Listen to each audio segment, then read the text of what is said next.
Hi, my name is Aviral Singh and welcome to another edition of All Things 3D. Today we are going to talk about bed adhesion. So what is bed adhesion? As we have seen before, this is actually called the print bed, which means whatever we are printing is going to be put on this bed and that is where the plastic is going to be deposited. Now this is a glass bed and there are various different kinds of beds that you can get for whichever machine that you're using. Now the importance of bed adhesion is that the first layer that we put on the bed is always the most important layer. Why is it the most important layer? Because that is the only layer which actually comes in contact with anything else. It is not uncommon for the first layer to actually come off the bed, which means if your part starts moving, obviously whatever is being printed on top will not print properly. The other thing is you also get issues with curling and other kinds of issues which you will see all the time. In fact, if you go to any forum which talks about 3D printing and you see people posting issues with their print, 70% of the time, that's a stat that I just made up, but 70% of the time you will see people telling them your bed is not level, your bed adhesion is not good. That's how important bed adhesion is. So what do we do to improve our bed adhesion? The first thing is the bed needs to be absolutely clean. What does clean mean? Dust, as well as when we touch the build plate, we will get some deposit of oil from our fingertips on there, which also impacts adhesion negatively. So what do we do to clean it? The first thing we do is we take our build plate and we actually wash it with simple dishwashing detergent, non-abrasive, please, and with warm water, and we clean it thoroughly before we put it back on the printer. Now that is something which I do regularly. I do about once a week. But whenever you're having issues, the first thing you should do is wash your build plate to see if that solves your problem. The second thing I do is I use isopropyl alcohol. We have to use 95%, but I have 99.9% isopropyl alcohol or IPA. I put that in a spray bottle. I spray it on the bed and clean it with a microfiber cloth.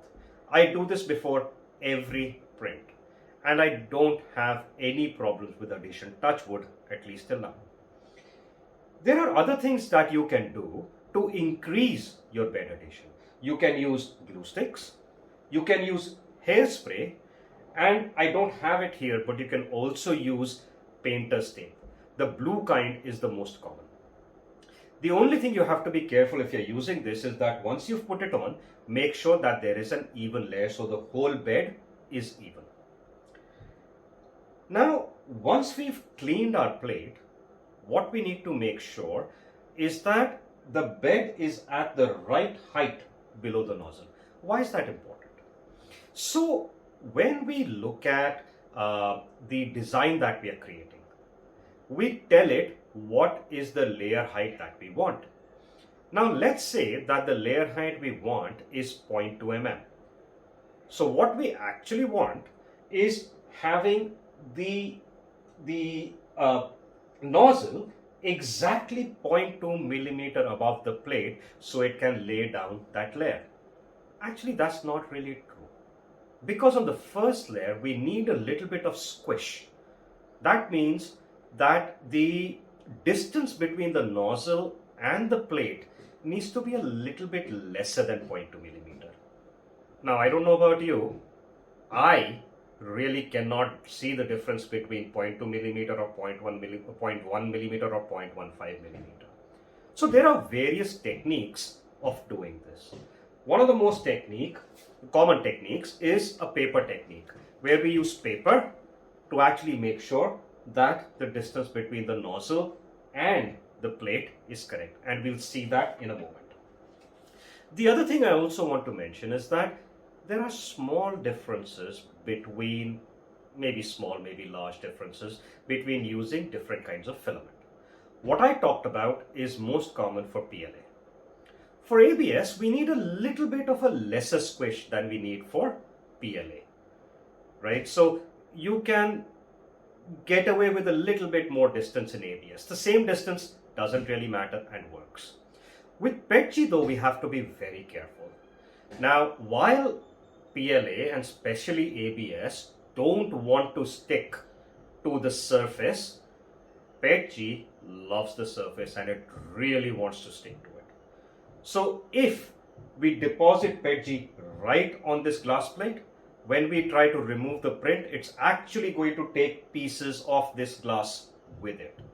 So it is really important when we're using PETG to either use a glue stick or most commonly painter's tape to create that separation between the glass plate and the print so that we don't need a new plate every time we print something. So hopefully that gave you a good background. Now let us see how to level and what we actually mean by leveling. So now let us see how to level the bed. So you see these knobs at the bottom. These knobs are the ones that level the bed. And there is a trick to this which I have to remember every time I level it. If you move it this way, remember that there are springs here which when you move it clockwise actually tighten it. So you have to remember when you tighten it, you're pulling the bed closer to the knob, which means it's going down where the distance is going up. So if you want to increase the distance, you tighten it, and if you want to decrease the distance, you loosen it. I actually know printers who've put a label on here reminding them every time they are leveling their bed which direction to move the knob in.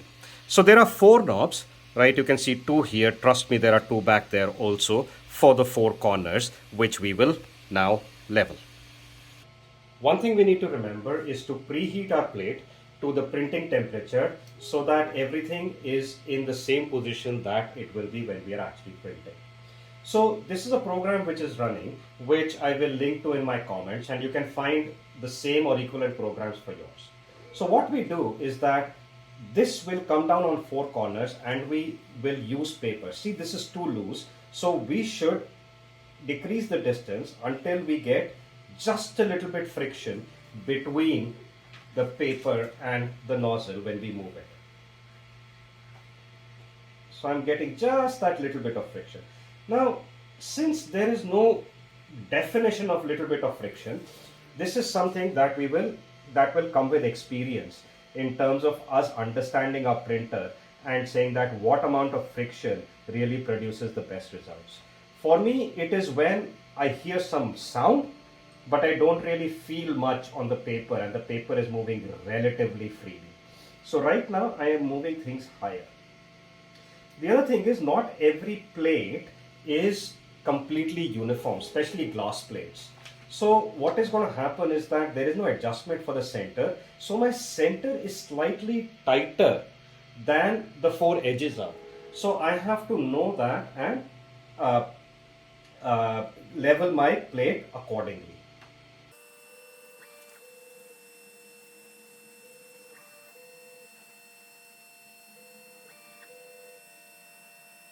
So now that we are done with leveling, let's actually try a print. So the first thing I'm going to do, as I said, is I'm going to clean the plate with isopropyl alcohol. Just a simple spray and wipe, and we should be ready. Let's see how it starts. So the print has just started. As you can see, the first thing a print does is lay down a line on the left just to kind of purge the filament that it already has in the nozzle. This is not part of our print or our design. The next thing it is doing is laying down what's called a skirt. This skirt is something that it's the default setting in most most slicers, and all it is doing is creating something around what our print is finally going to be. it actually does that 3 times. Configurable default is 3 times. But the one thing we can do is we can look at the layers that are being printed as we do this to decide if we want to make slight adjustments to our leveling. So it is important to actually print this skirt and actually helps us do that.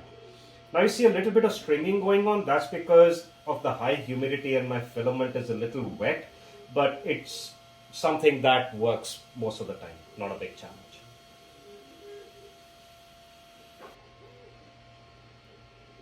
So as you can see, the first layer has come out nicely. It's not perfect, it's a little under extruded, but I am fairly certain that these pieces, even though they're quite small and they are in danger of getting moved as the printer prints, I am fairly certain that they will stay on.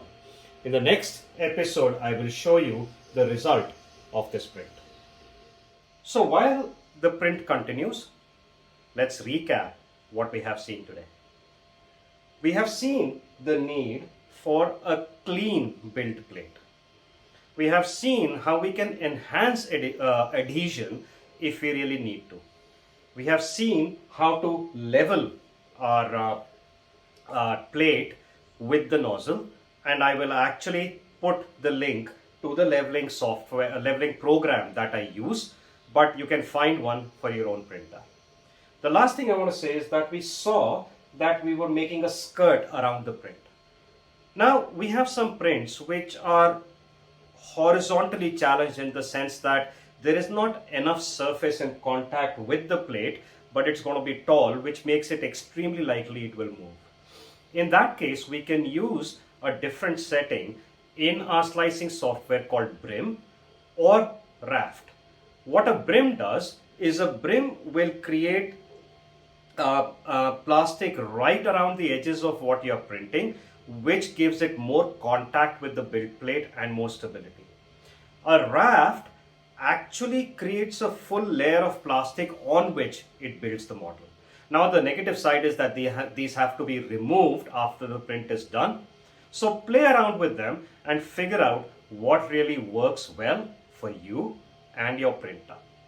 So hopefully this has been an episode which will let you print better with your printer. Now I have a few episodes already done.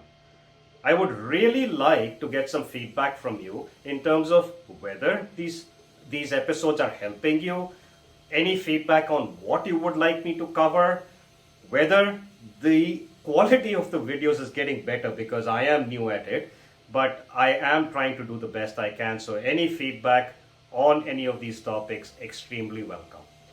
Thank you so much for watching, and I'll see you on the next episode of All Things 3D.